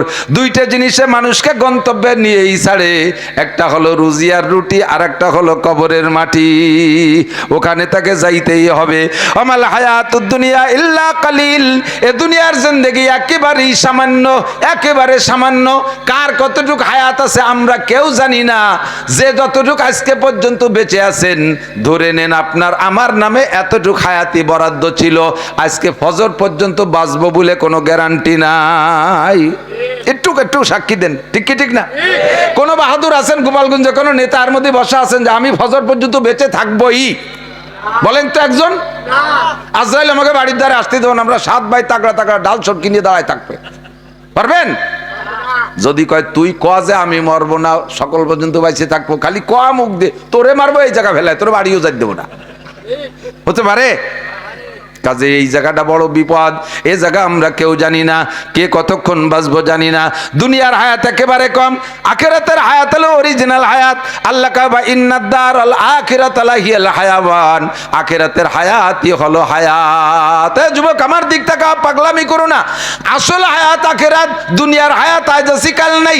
বাপ থেকে যাচ্ছে, দাদা থেকে যাচ্ছে, নানা থেকে যাচ্ছে, মা থেকে যাচ্ছে, সন্তান চলে যাচ্ছে, নাতি চলে যাচ্ছে, পোতা চলে যাচ্ছে, ছোটগুলো চলে যাচ্ছে, বুড়োগুলো রয়ে যাচ্ছে। সমাজে আরো বাস্তবে দেখা যায় বুড়ো মানুষের চাইতে জুয়ান মানুষ বেশি মরে। কতক্ষণ বুড়ো রাজ তো বুড়ো অতি বাড়তিছে না, বুড়ো আর আগেই শুয়ে পড়তিছে। 2-1টা বেশি বুড়ো হয়ে গেছে, যা তা উজোয় না ভাইটও না, গাতি দড়ি বড়ি রয়েছে। তাকে নামে কত জালালি খতম পড়াইতা, মরেও না বাঁচেও না। কিন্তু টপাটপ করে যুবকরা মরে সাপ হয়ে যাচ্ছে। তুমি কখন মারা যাবা কেউ জানো না, কিন্তু অনাদি অনন্তকালে শান্তি আর শাস্তি সেই জগতের জন্য যাহা কামাই করবা এখান থেকে, এইটাই আমার আর তোমার সঙ্গে যাবে, এছাড়া আর কিছু যাবে না। ধন দৌলত টাকা পয়সা যা কামাই করেছি একজন মানুষও বলতে পারবে না, যদি প্রত্যেকের পাট পাট করে আমি আলাদা করে অডিট করি, একজন মানুষ অডিটে জবাব দিতে পারবেন না। ইনকাম যেদিন থেকে শুরু করছেন সেদিন থেকে আজকে পর্যন্ত কত টাকা কে ইনকাম করছেন বলতে পারবেন? পারবেন? কেউ পারবেন না। আর যা ইনকাম করছেন সব টাকা রাখতে পারছেন তাও কইতে পারবেন না। ইনকাম করছেন খরচ হয়ে চলে গেছে। সামনে যা ইনকাম করব তাও জানি না, আর যা ইনকাম করব তাও রাখতে পারবো না। আল্লাহ পাক রব্বুল আলামিন বলেন, ওমা তুকাদ্দিমু লিআনফুসিকুম মিন খাইরিন তাজিদুহু ইনদাল্লাহ, দুনিয়া থেকে ভালো মন্দ যাহা ইনকাম করবা আমার কাছে পাঠায়া দিবা, ওইটা তুমি সময় মতো পাইয়া যাবা। সব সময় মতো আমার কাছে, একটুও কম হবে না। এখন এই অল্প সময়ের ভিতরে হায়াত কম, কামাই বেশি, সময় কম, কামাই বেশি। হুজুরে পাক সাল্লাল্লাহু আলাইহি ওয়াসাল্লাম সাহাবায়ে কিরামদেরকে নিয়ে বলতেছেন, কুল্লু উম্মতি ইয়াদখুলুনাল জান্নাহ, আমার সব উম্মত জান্নাতে যাবে এবং তা আমার সাথে যাবে। একটু কোন সুবহানাল্লাহ।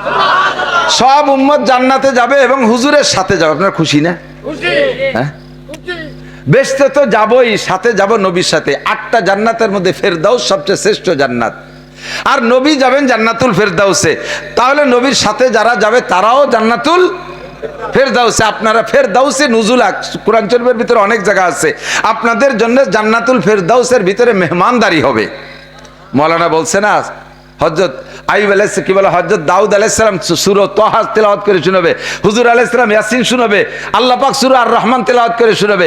এই মাহফিলের ভিতরে তেলাওয়াতের পরে সমস্ত জান্নাতীরা আল্লাহর কাছে অনুমতি চাইবে, আল্লাহ তেলাওয়াত শুনলাম, তাহলে এখন যাই। আল্লাহ পাক রব্বুল আলামিন বলবেন, আমার মাহফিলে এসে একটু তবারক না খাইয়া খালি মুহি চলে যাবে, এটা কেমন হয়? মাহফিলের শেষে বিভিন্ন জায়গায় তবারক দিচ্ছে তোমাকে দুনিয়ায়, তা আমার জান্নাতি মাহফিলের মধ্যে তবারক না খেয়ে চলে যাবে, এটা কেমন দেখাবে? একটু তবারক হবে তোমাদের জন্য। জি আল্লাহ তবারক নেব। তো আল্লাহ পাক ওই জায়গা আপনাদেরকে এই কোরআনের মাহফিলে বসে তবারক খাওয়াবেন। এক একজনের সামনে তবারক বিতরণের জন্য আসবে 72 জন করে হুর। এ হুররা খাবার দিয়ে চলে যাবে আলাদা করে গোডাউনের মধ্যে, তা না, যার জন্য যেই 72 জন হুর আসবে ওই 72 জন ওই লোকের বউ হবে, স্ত্রী হবে। সুবহানাল্লাহ, ভাঙ্গাচুরা হয়ে গেছে, কি কম হয়ে গেছে বলে বলল না? মেলা 72 জন বউ, বয়তে আপনি সুবহানাল্লাহ করতে পারতেন, বয়তে যে আমাকে বাড়ির ভাষায় একজন 2 বিয়ে হচ্ছে, 2 বোর দাপটে সে লোক বাড়ি থাকতে পারে না, 12 মাস কাল চিল্লে। তাই জান্নাতি স্ত্রীদের ভিতরে কোনো গ্যাঞ্জাম হবে না, কোনো মারামারি নাই, দাঙ্গা হাঙ্গামা নাই, সবাই খুশি থাকবে। কাজে 72 জনে ভয় নাই, খালি 72 জন না। এরপরে জান্নাতে যাওয়ার পরে প্রত্যেক মাসে 1000 করে বিয়ে করবে এক একজন জান্নাতি পুরুষ। আল্লাহু আকবার, 1000 করে বিয়ে করবে। ও বোর অভাব হবে না, ও জায়গা চাইরে নাও দেন মহরে টা দেওয়া লাগবে না, বিয়ের বাজারও করা লাগবে না, বউরে কামাই রে খানু লাগবে না। 1000 করে বিয়ে করবেন, বলি সুবহানাল্লাহ। তো এই 72 জন করে মহিলারা আবার মনে মনে রাগ হচ্ছে যে উনরা 72 জনের পারে, আমাকে কয়টা তা তো করলো না। এক একজন মহিলা কয়টা স্বামী পাবে তা তো দরকার আছে না, তা দরকার নাই। দুনিয়ায় যেমন একজন মহিলা একাধিক স্বামী গ্রহণ করা বদনাম, একজন পুরুষের 4টে বিয়ে করলেও 4টে বিয়ে অনুমতি আছে, 4টে তো করতে পারবে নাকি বলেন? একজন পুরুষের 4টে বিয়ে করতে পারবে। কয়টা বিয়ে? 4টে বিয়ে করতে পারবে, 4টে বিয়ে করতে, 4-এর বেশি একসাথে রাখতে পারবে না। তো মহিলারা যত বড় শক্তিশালী তসলিমা নাসরিন হোক আর আন্তর্জাতিক খ্যাতি সম্পন্ন কোন নুস্য মহিলা হোক, শরিয়াতে, ইসলামী শরিয়াতে কি তাকে একাধিক স্বামী গ্রহণ করার অনুমতি আছে? আছে। পুরুষরা যদি 4টে বিয়ে করে জায়েজ আছে, তবে সমাজে একটু কয়ে যায় ফাঁকে ফাঁকে, এদিক তাকান, সমাজে যদি কোনো পুরুষ একাধিক বিয়ে করে, তার আগের বউটা তো রাগ হয়ই হয়, সাথে প্রতিবেশীরাও ওই পুরুষটারে খুব ঠাট্টা করে, চরিত্র ভালো না, দিয়ে নাই এক বউতি ভরান ভরে না, নুসু আবার 3টে বিয়ে মারাইছে। এই বাংলায় কয় না, এগুলো কয় না? একাধিক 4টে বিয়ে করিয়া স্ত্রী হিসেবে ব্যবহার করা হারাম না হালাল? একটা একাধিক বিয়ে করলো না, খুব লোকটা ভালো, একটা বউ নিয়ে থাকলো, বিভিন্ন প্রয়োজনের সময় বউরে পালো না যায়, আর এক বাড়ি যে ধরা খাইয়ে জুতোর বাড়ি খেলো, এটা ভালো? বিয়ে দুটো করলো না, আকাম করে করে ধরা খাইয়ে জুতোর বাড়ি খায়, এ লোকটা ভালো, এ লোকটা খারাপ না।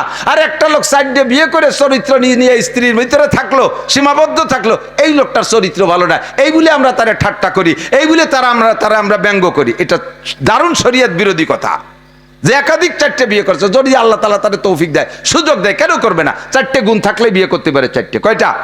1 নম্বরে শারীরিক অবস্থা ভালো থাকতে হবে। খেয়াল করেন, শারীরিক অবস্থা মানে মোটা সোটা এরকম ভিডিও বুড়ো না, অনেক মোটাকে কিছুই নাই, কি নাই তা ক্ষতি গেলাম না, কিন্তু শারীরিক অবস্থা ভালো আছে। 1 নম্বর, কিছুক্ষণ বসে থাকার পরে উঠে দাঁড়াইছে, সোহে গোনো টিবরি মারে, আমি নূর দেখতেছি, সোহে জুনি জলে উনি নূর দেহে, তোমার আড়েরও মগজ হয়ে গেছে, তুমি 2 বিয়ে না, তাড়াতাড়ি তুমি কাজু বাদাম খাও বাঁচতে চাও যদি। 1 নম্বরে শারীরিক অবস্থা ভালো থাকতে হবে। 2 নম্বরে ইনকাম সোর্স ভালো থাকতে হবে। বউ পালা হাতি পালার চাইতে কঠিন, ইদানিংকালে আরো বিপদ। আমাদের ছোটবেলায় আমার মা বলতো, বাবা বউ পালা হাতি পালার চাইতে কঠিন। আর এখন তো দেখি মাশাআল্লাহ, স্বামীতে ভ্যান চালায়, বউরে 2800-3000 টাকা দামে 3 পিস কিনে না দিলে উনি পড়তে রাজি না। ষোলো প্রসাধনী ইত্যাদি তো আছেই আছে, কত কঠিন। আমাকে মা চাষিরা আগে নাড়া কাটিয়ে জাল দিত, মুরব্বীরা কথা কর না কে, 8 10 সে লক্ষ্মী দিকে আর আমন ধানের নাড়া এনে তুতেন না বাড়ি, তাই কাটিয়ে কাটিয়ে একটু করে তাই দিয়ে জাল দিত না। এর নাকি সে নাড়া কাটি আছে? আমাদের মা চাষিরা নিজেরা কুড়োল দিয়ে চলা ভাড়িয়ে রান্না করতো, আর এখন সব অটো হয়ে গেছে, মহিলা সব অলস। রাইস কুকারে ভাত হবে, প্রেসার কুকারে তরকারি হবে, গ্যাসের চুলে রান্না হবে, জামা খরিদ করে কারবার নাই। উঠোন লেপের ধান শুকানো লাগতো, এখন উঠোনও পাকা হয়ে গেছে। ঘর লেপা লাগতো কাঁচা ঘর, তা হয়ে গেছে পাকা। খেতা সেলাই করা লাগতো, তা 150 টাকা দামের কম্বল, 150 টাকা দামের কম্বল। সিজন আসলে ল্যাপ সেলাই করা লাগতো, তা পাওয়া গেছে দামি দামি কম্বল, আর সে ল্যাপের দোকানেতে ল্যাপ কিনে আনা যায়, ঠিক কিনা? খেজুরি বাটি বুনোয় ব্যবহার করা লাগতো, 250-300 টাকা দামালি প্লাস্টিকের বাটি। কি লাগতেছে? কোনো কাজ আছে বিটিকে? ধান সেদ্ধ হয়ে খাইতে কষ্ট হবে, ধান বেশি ফেলাই দিয়ে চাল কিনে নিয়ে এসে অটো হয়ে গেছে সব, যার আগায় অজ্ঞ। আমি তো আর আসতেছি না, আজকে সারি যেতে পারলি।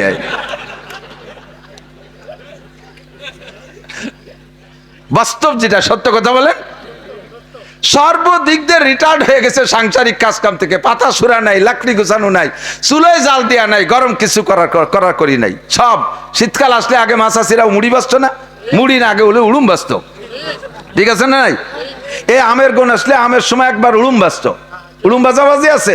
এখন সব প্লাস্টিকের মুড়ি কিনে খায়, সব অটো হয়ে গেছে।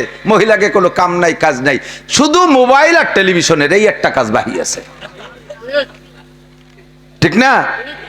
অলস হয়ে গেছে, সব অলস হয়ে গেছে, বলতে বলতে সরে চলে এসেছে অনেক দূরে। আল্লাহু আকবার।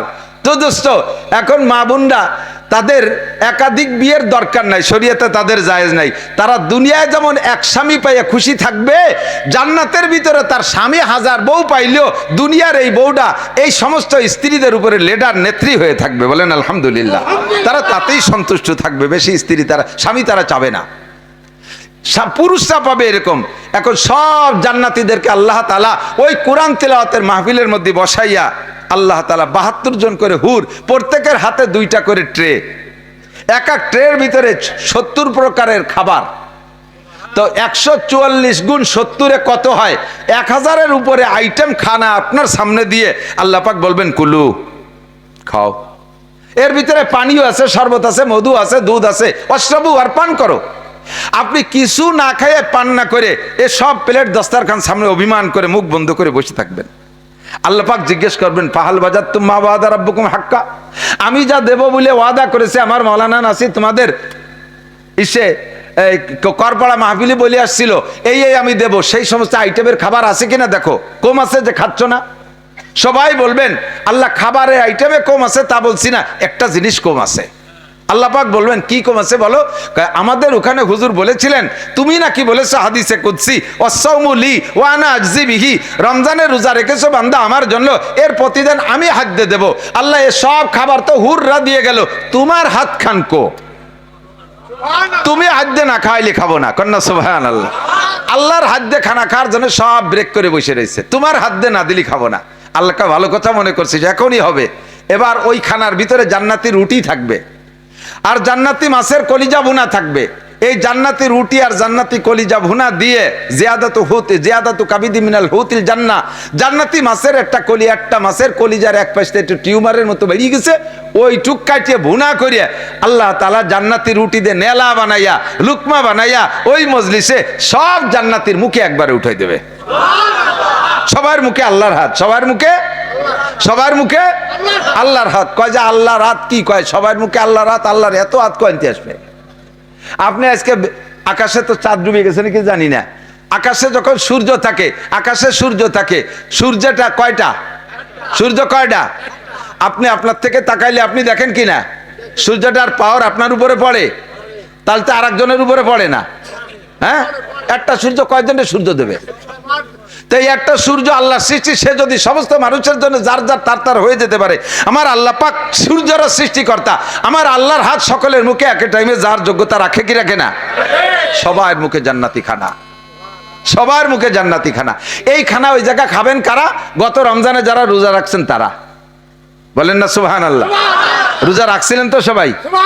রমজান মাসে যারা রোজা রাখছে তারা ওই ইফতারি খাবে, যারা রোজা রাখে নাই তারা খাবে না। রমজান মাসে আপনাদের এলাকায় মসজিদে কি গণ ইফতারি হয়েছে নাকি? হ্যাঁ, মহল্লা ভিত্তিক গণ ইফতারি হয় না? যারা রোজা রাখে তারা তো খায়, কিছু কিছু আছে বেরোজাদেরও খায়, আছে না? রোজাদাররা অত ভাব নেয় না, তারা তো রোজাই তাদের চেহারা বোঝা যায়। কিন্তু যারা রোজা রাখে না আবার ইফতারি খাওয়ার জন্য করে, ওরা আসরের পরে এমন ভাবে ব্যক্তি ধরে ওখানে 2-3 দিন ধরে রোজা। আশাইল গাছ বাগান সহ একটা ভেঙে নিয়ে আসে, এই মেশাক গুনে চোখ উড়ই মেশাক ঘুরাই মেশাক করে, আর ওই জায়গায় যে গণগল্লি দেয়, আছে না নাই? 5-6 দিন এইভাবে খাইছে। আর ওর খাওয়ারও যারা রোজা থাকে তারা কিন্তু প্রথম লুকমা মুখে দেওয়ার পরে আর চাহিদা থাকে না। কিন্তু ওরা যারা দিন ভরে খাইছে ওরা ওই সময় জম্মের গেলে আশের মতো চাবায় না, খালি গেলে আর গেলে।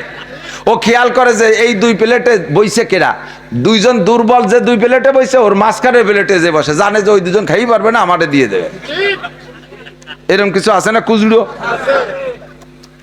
5-7 দিন পরে যখন প্রমাণ হয়েছে যে এই কটা রোজা ছাড়া খাতি আইছে, প্রমাণ হলি পারা তাদের অবস্থা কি হয়? অপমানি শেষ আছে কথা বলেন। এই তুই রোজা থেকে যে খাতি আছিস, বেয়াদব কোথাকার, সুসো কোথাকার, ইত্যাদি কোথার গালি তুই তার ঘেটি গুল্লিতে বেরোয় দিতে। তাহলে আপনারা যারা ওই ময়দানে বসে আল্লাহর সামনে বসে ইফতারি খাবেন, আল্লাহর হাতের খানা খাবেন, এক শ্রেণীর বেরোজাদারি যারা দুনিয়া রোজা ছিল না, তারা ওই জান্নাতি খানার গিরান পাইয়া ওই জায়গায় দিয়ে পাইতে ঘুরতে যাবে, বারবার নাক টানে সুসোর মতো।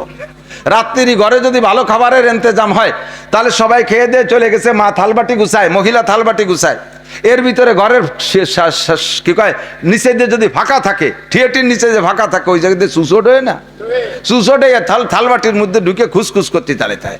মা মোটে থালবাটি দিয়ে সাফ করতে পারতেছে না, ছোট ছেলে ডাক দিছে, নানটু এখন মুগুর নিয়ে দি, নানটুরে ডেকে কয় এনে দাঁড়া, শেষা বাড়ি দিবি সুসোরে। নানটু সুসোরে বাড়ি দিতেছে, থাল ভেঙে ফেলে দিতে 3 দিন।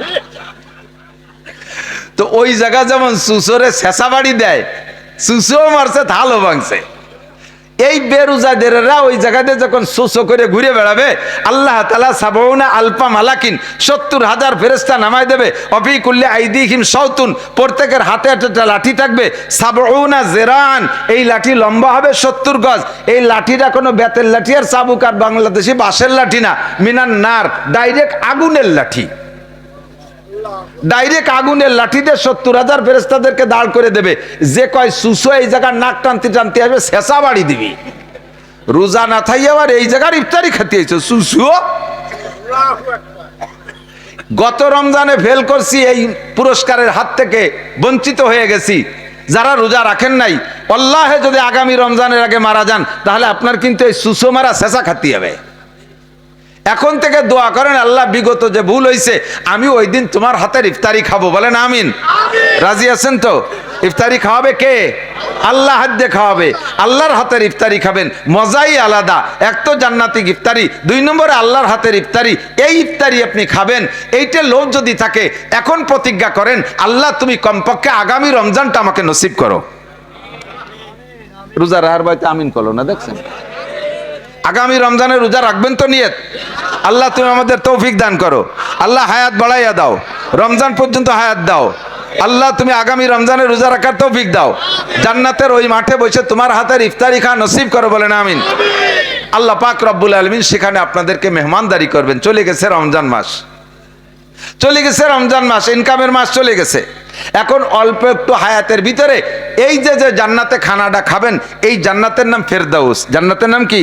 ইন্নাল্লাযীন, আমি বলি দলিল দেই, ইন্নাল্লাযীনা ক্বালু রাব্বুনাল্লাহ থুম্মা ইসতাকামু তাতানাজ্জালু আলাইহিমুল মালাইকাতু আল্লা তাখাফু ওয়া লা তাহজানু ওয়া আবশিরু বিল জান্নাতিল্লাতী কুনতুম তুআদুন নাহনু আউলিয়াউকুম ফিল হায়াতিদ দুনিয়া ওয়া ফিল আখিরাহ ওয়া লাকুম ফিহা মা তাশতাহি আনফুসুকুম ওয়া লাকুম ফিহা মা তাদউন নুজুলাম মিন গফুরির রহিম। এই দিন মেহমানদারি হবে। নুজুল মানে মেহমানদারি, আল্লাহর পক্ষ থেকে মেহমানদারি হবে। কোন জায়গায়? এরিসুনাল ফেরদাউস, আপনারা হবে জান্নাতুল ফেরদাউসের ওয়ারিস। জান্নাতুল ফেরদাউসের মধ্যে আপনার মেহমানদারি হবে। নবী পাক বলেন, কুল্লু উম্মতি ইয়াদখুলুনাল জান্নাহ, আমার সব উম্মত জান্নাতুল ফেরদাউসে আমার সাথে যাবে, আমার সাথে জান্নাতুল ফেরদাউসে যাবে, জান্নাতুল ফেরদাউসের ওয়ারিস হবে। শুধুমাত্র ইল্লা মান আবা, যারা আমার সাথে জান্নাতে যাবে, ঘোষণা তো শুনলে, এক শ্রেণীর উম্মত তারা জান্নাতে যাবে না, তাদের নাম হবে আবা। খেয়াল করি, খেয়াল। আমার সাথে সব উম্মত জান্নাতে যাবা, শুধু জাহান্নামে যাবা তারা, যাদের নাম হবে আবা। কি নাম? কিল আমার আবা ইয়া রাসূলুল্লাহ। সাহাবায়ে কিরাম বললেন, ওগো নবী, আমার নাম আবু বকর, হাজা ওমর, হাজা ওসমান, হাজা আলী, হাজা বিলাল, হাজা সোহাইব, হাজা আম্মার। এ তো সব সাহাবার আলাদা আলাদা নাম আছে। আমাদের উপস্থিতি কাহারও নাম আবা না। আবা নামের উম্মত দুনিয়ায় কি কেউ আছে? হুজুর বলেন, হাজার হাজার লক্ষ লক্ষ আবা নামের উম্মত হবে। ওমান আবা ইয়া রাসূলুল্লাহ। হুজুর, আবা নামের কারা, কাদের নাম আবা হবে? হুজুর বলেন, মান আতাআনি, এই আমার দিক, মান আতাআনি, যারা আমার মাথা থেকে পায়ের তালু পর্যন্ত ব্যক্তি জীবনের বডিটাকে আমি রসুলের বডির মতো তৈরি করবে। আমার বডির সাথে তার বডির মিল, আমার চুলের সাথে চুলের মিল, আমার দাড়ির সাথে দাড়ির মিল, আমার মোছের সাথে মোছের মিল, আমার পাগড়ির সাথে পাগড়ির মিল, আমার টুপির সাথে টুপির মিল, আমার পোশাকের সাথে তার পোশাকের মিল। এইভাবে বডিটাকে 1 নম্বরে সাজাইবে, বডির ভিতরে ইসলাম তৈরি করবে। 2 নম্বরে আমার পরিবারের মতো পরিবার বানাবে। আমার বউ বাচ্চা, কখনো আমার মেয়েরা যায় না মার্কেট করতে, তোমার বউ বাচ্চা গোপালগঞ্জ মার্কেট করতে যাইতে পারবে না। আমার বউ বাচ্চা বেপর্দা করে না, তোমার বউ বাচ্চা যাই বেপর্দা করতে পারবে না। আমার মক্কায় কাফেরদের বড় বড় অনুষ্ঠান হয়, একটা অনুষ্ঠানে আমার বউ বাচ্চারা যায় না। তোমার পরিবারও হিন্দুদের কোনো অনুষ্ঠানে যাবে না, দুর্গা পূজায় যাবে না, লক্ষ্মী পূজায় যাবে না, সরস্বতী পূজায় যাবে না, কালী পূজায় যাবে না, ওড়াকান্দি যাবে না, হিন্দুদের কোনো মেলায় যাবে না, দুনিয়ার কোনো নোংরা আড্ডায় যাবে না। আমার পরিবার নামাজি, তোমার পরিবার নামাজি হতে হবে। এমন করে পরিবারটা আমার সাথে মিল করাইতে হবে। 2 নম্বরে আমার অর্থনীতির সাথে তোমার অর্থনীতির মিল হবে। 3 নম্বর, আমি সুদ খাই না, তুমি খাবা না, আমি ঘুষ খাই না, তুমি খাবা না, আমি চুরি করি না, তুমি করবা না, আমি ডাকাতি করি না, তুমিও করবা না, আমি গাঁজা বেচা টাকা খাই না, এবা বেচা টাকা খাই না, আমি হিরোইন বেচা টাকা খাই না, আমি আলঠেলা জমির ফসল খাই না, আমি পরের জমি জাল দলিল করি না, আমি টন মেরে খাই না, আমি তেমন মেরে খাই না, আমি রাস্তার কন্ট্রাক্টরই মাল মারিয়ে দিয়ে ওই রাস্তাকে দুর্বল বানাইয়া ওখান থেকে আমি হারাম কামাই করে খাই না। আমার অর্থনীতি যেমন স্বচ্ছ, তোমার অর্থনীতি যদি তেমন স্বচ্ছ হয়, তাহলে তুমি হবা আমার সাথে জান্নাতুল ফেরদাউসের বাসিন্দা। 4 নম্বরে আমার সামাজিক অবস্থা যেমন তোমার সামাজিক অবস্থা তেমন হবে। আমি একজন সমাজপতি, আমার নবী কিন্তু সমাজপতি, কথা বলেন। আমার নবী সমাজের মাতুব্বার, বেইনসাফি কোনো বিচার নবী করেন নাই, উল্টো পাল্টা কোনো ঘুষ খায়া নবী বিচার করেন নাই। ও সমাজের মাতুব্বার, আমার দিক সমাজের মাতুব্বার যারা আছেন, যারা যতটুকের মাতুব্বারি করেন, আমার কানে আসে শুধু কোর্ট কাছারির বিচারকদের সম্পর্কে, আমরা তাদের সম্পর্কে অপবাদ দেই, তারা ঘুষ খায় ভুল বিচার করে। আরে সমাজেও এক শ্রেণীর মাতুব্বার আছে, সালিশ করে, তারাও ঘুষ খায়া উল্টো পাল্টা বিচার করে, কি করে না? আছে না নাই? অপরাধীকে ঘুষ খাইয়া বাঁচাইয়া দেয়। এরকম ঘুষখোর যারা আছো, সাবধান হয়ে যাও। কুল্লুক, আল্লাহ নবী বলেন, আল্লাহ নবী সাল্লাল্লাহু আলাইহি ওয়াসাল্লাম বলেন, কুল্লুকুম রাঈন ওয়া কুল্লুকুম মাসউলুন আন রাইয়াতিহি। তোমরা সকলে রাখাল। রাই মানে রাখাল। রাখাল কাকে বলে? গরু, ছাগল, উট, দুম্বা, ভেড়া, ঘোড়া, গাধা যারা চড়ায় তাদেরকে রাখাল বলে। মালিকের রাখালের কাছে যে কয়টা পশু দিয়ে ঘাস খাওয়াইতে পাঠায়, সন্ধ্যাকালে বা সপ্তাহ শেষে বা দিনের শেষে সব কয়টা প্রাণীকে হিসাব নিয়ে নেয়, কয়টা দিছিলাম তোমার কাছে, সবগুলো আনছো কিনা, হিসাব নেয় কি নেয় না? হিসাব নেয়। নবী পাক বলেন, কুল্লুকুম রাঈন, তোমরা সকলে রাখাল। যাকে যতটুকের রাখালির দায়িত্ব দেওয়া হয়েছে, কিয়ামতের ময়দানে আল্লাহ পাকের সামনে তাকে ততটুক রাখালির জবাব দেওয়া লাগবে। তোমার ফ্যামিলির সদস্য 7 জন, 7 জনের হিসাব দিয়ে যাও। তুমি মেম্বার, তুমি ওয়ার্ডের দায়িত্ব নেছো, নিজেকে নিজে যোগ্য মনে কইরা নিজে প্রার্থী সাজে তুমি দায়িত্ব নেছো।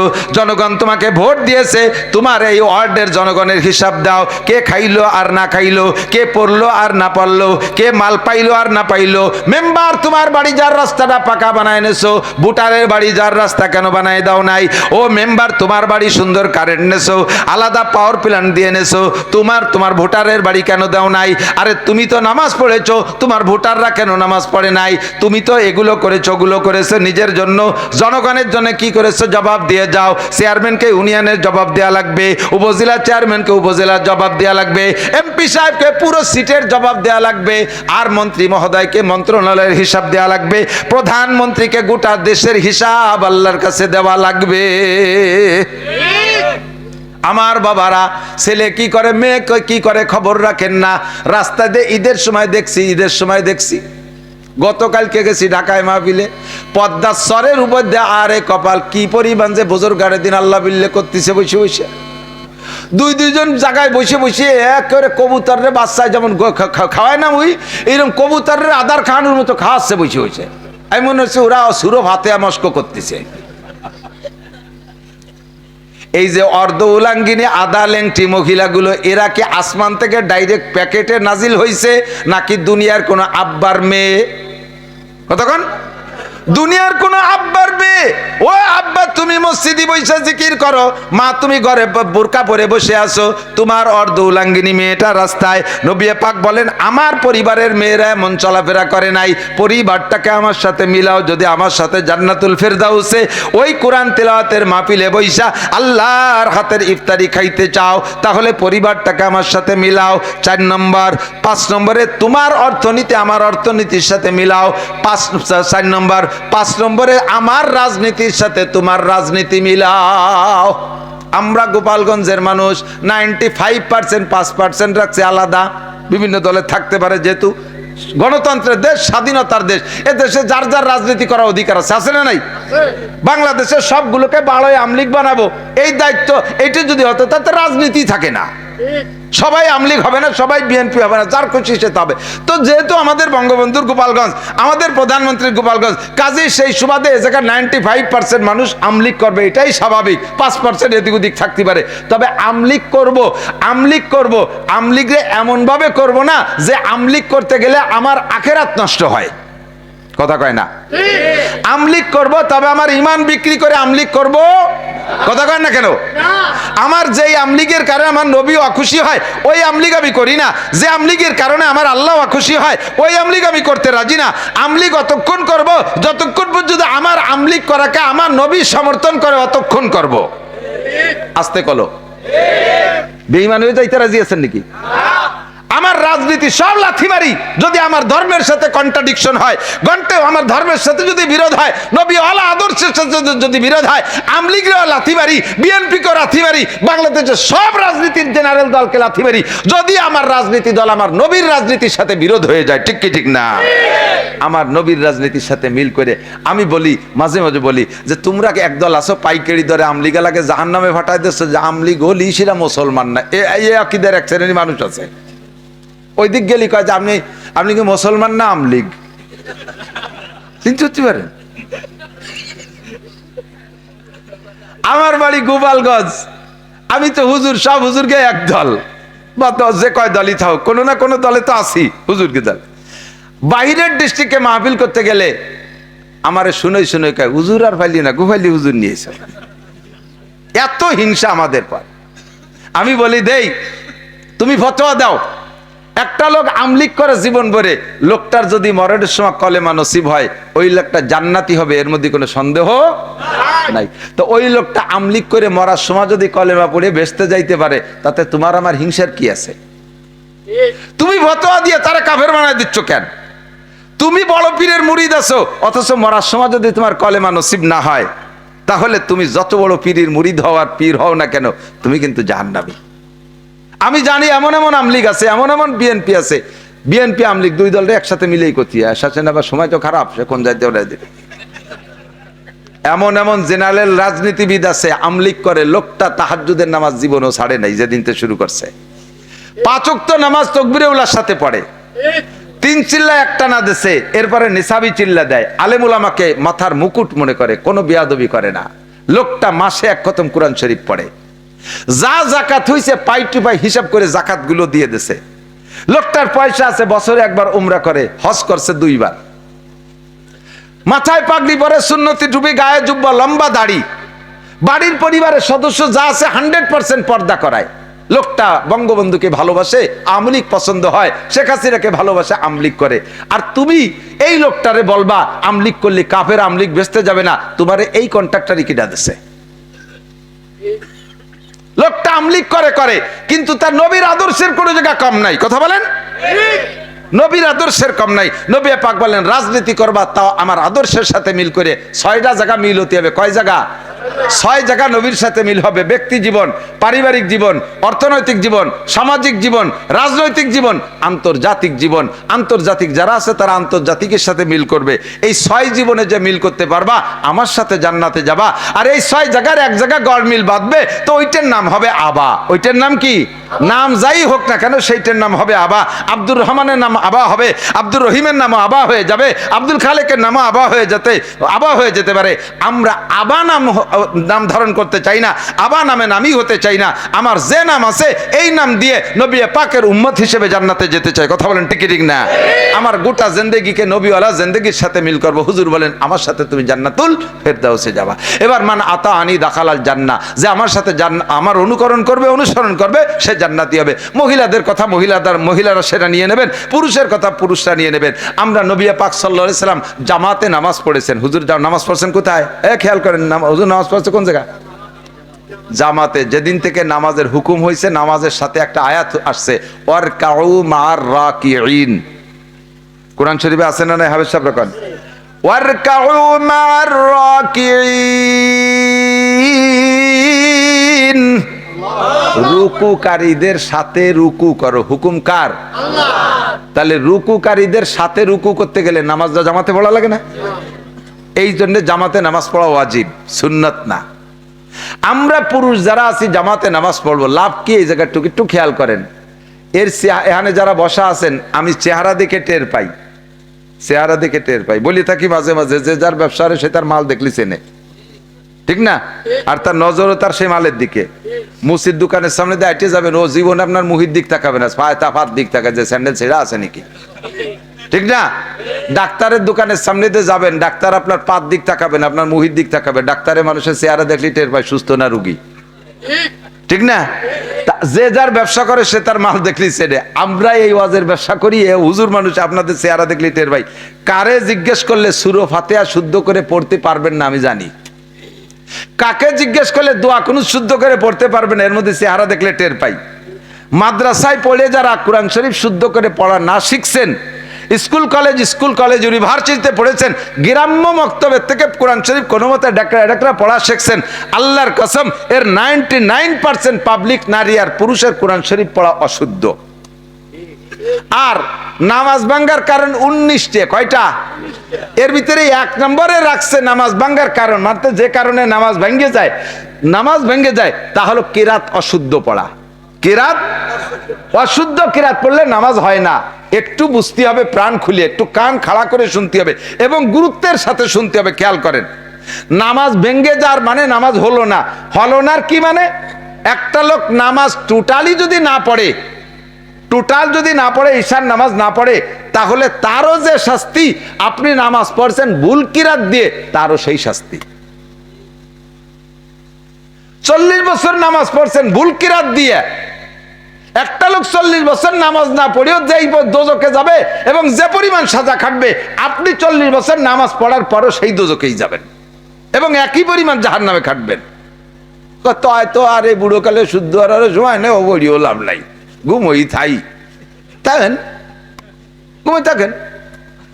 আমি আপনার অত নিয়ারা হতে পারবো না কাকা, আর ছাড়িয়ে দিয়েন না, যা পারেন ভরেন, ও করতে পারবো না আমি। ওই যদি বলি তাহলে আমার ভাষার চামড়া থাকবে না। আল্লাহ কয় তোমার এই দায়িত্ব নীতি কইছে কে? তাহলে এই তোমার কথা শুনে যেগুলো অলসতা করে কোরআন শরীফ শুদ্ধ করলো না, অশুদ্ধ কিরাত দিয়ে নামাজ পড়ছে, সবগুলো ভুলের গুনাহ তোর গাড়ে উঠছে, আমি ছাড় দিতে পারবো না। আল্লাহর কসম, খেয়াল করতে হবে, আল্লাহর কসম, যারা অশুদ্ধ কিরাতে নামাজ পড়েন, খোদার কসম তাদের নামাজ হচ্ছে না। তসবিহ 1 কোটি বার বলবো হচ্ছে না। নামাজ না পড়লে আপনি না পড়তে পারেন, আমার কিচ্ছু আসে যায় না। এখন এই কথার পর যদি আপনি ছেড়ে দিতে চান দিতে পারেন, কিন্তু এই কথার পর ছেড়ে দিলে তো আপনি বেঈমান হয়ে গেলেন। আপনাকে এই কথার পর দায়িত্ব নেওয়া দরকার কি? তাহলে মরণের আগে শুদ্ধ করে কোরআন শরীফ পড়া শিখবই। প্রতিজ্ঞাটা এভাবে করেন, প্রতিজ্ঞাটা এদিক নিয়ে আসুন, ওদিক নেন কে না, যা ভরি তা যদি না হয় তো হুজুর বড়ি বেড়েগ্য পড়বানি, আমরা হুজুররা দুলাই তুমি দেখাইও। আপনাকে যদি বাঁচতে হয় তাহলে শুদ্ধ করে কিরাত পড়তে হবে। আমার কাছে ছোট্ট একটা অপশন আছে, সেইটা বলবো। 2টা অপশন। একটা হলো, আমরা হানাফি মাযহাবের লোক যারা, আমাদের মাসালা হলো যার নামাজে ইমাম আছে, ইমামের কিরাতি তার কিরাত, মুসল্লিকে কিরাত পড়া লাগে না, সূরা ফাতিহা পড়া লাগবে না ইমামের পিছনে। কাজেই আমার কিরাত যদি অশুদ্ধ হয়, আমি জামাতে নামাজ পড়লে কিরাতের বিপদ দেখতে পাইছি গেলাম, ইমামের কিরাত আমার পড়া লাগলো না। সুবিধাটা হয়েছে কিনা কথা বলেন? 2 নম্বর, সুন্নত বা অন্য নামাজ বা একা যদি কোনো সময় ভর্তি হয়, সেই নামাজে বাঁচাবো কি এরিয়া? সেই নামাজ বাঁচানোর জন্য একটা ব্যবস্থা হলো, আমার কাছে যেটুকু আছে জানা মতে সেটুকু হলো, আজকে এ জায়গার থেকে প্রতিজ্ঞা করতে হবে, আগামীকাল সকালবেলা একখান কায়দা কিনে মাদ্রাসা বা মসজিদ আমার ইমাম সাহেবের কাছে 200-500 টাকা দিয়ে হলেও হুজুরের সাথে কন্ট্যাক্ট নেব, হুজুর আমারে 3 মাসের মধ্যে কোরআন শরীফ পড়া শিখিয়ে দেবেন, আমি ডেলি 1 ঘন্টা সময় দেব। এইভাবে হুজুরের সাথে যোগাযোগ করেন 500-1000 টাকা দিয়ে। যদি বাঁচতে চান, যদি জান্নাতি হতে চান, যদি আপনি পার পাইতে চান, তাহলে আপনাকে রাতারাতি এই সিদ্ধান্ত নিতে হবে। এখন এই জায়গায় বসে যদি এই সিদ্ধান্ত নিতে পারেন যে আমি কালকেই কায়দা কিনে কোরআন শরীফ পড়া শিখবো, এই প্রতিজ্ঞা করে বাড়ি চলে গেছেন, হজরের আগে আপনি মারা গেছেন, কায়দা কিনার আগেই শেষ। তাহলে কি? তাহলে পিছনের নামাজের কি হবে? আল্লাহ পাক বলেন, তুমি যে এই নিয়ত করছো, এই নিয়তটা আমার কাছে এত পছন্দ হয়েছে, এই নিয়তের বদৌলতে পিছনে যত ভুল নামাজ পড়ছো, ওই ভুলগুলোকে শুদ্ধ করে আমলনামায় ভরে দেব। এই একটা অপশন খোলা আছে, তাই ছাড়া নাই। এখন যদি আপনি কোন যে তাহলে আর কিছুদিন এই আকাম করতে থাকি, 6 বছর পরে যে কায়দা কিনবো, তাহলে একবারেই সারিয়ে নেব। 6 বছর বাঁচবেন কিনা এর তো কেন গ্যারান্টি নেই, তা তো আগেই বলছি। প্রতিজ্ঞাটা এখনই হতে হবে, প্রতিজ্ঞাটা এখনই হতে হবে। আমার যুবকরা, তোমাদের ব্রেন আছে, বিশেষ করে যুবকরা, বুড়োরা কি কাজ আছে? কোনো কাম নাই, কাজ নাই, চার দোকানে বসে বসে ফাও দরবার, হাসি নেড়ে উঠো, খালে দারে ডুবো, এই ফাও দরবার করে করে ঘন্টার পর ঘন্টা সময় নষ্ট করতেছেন।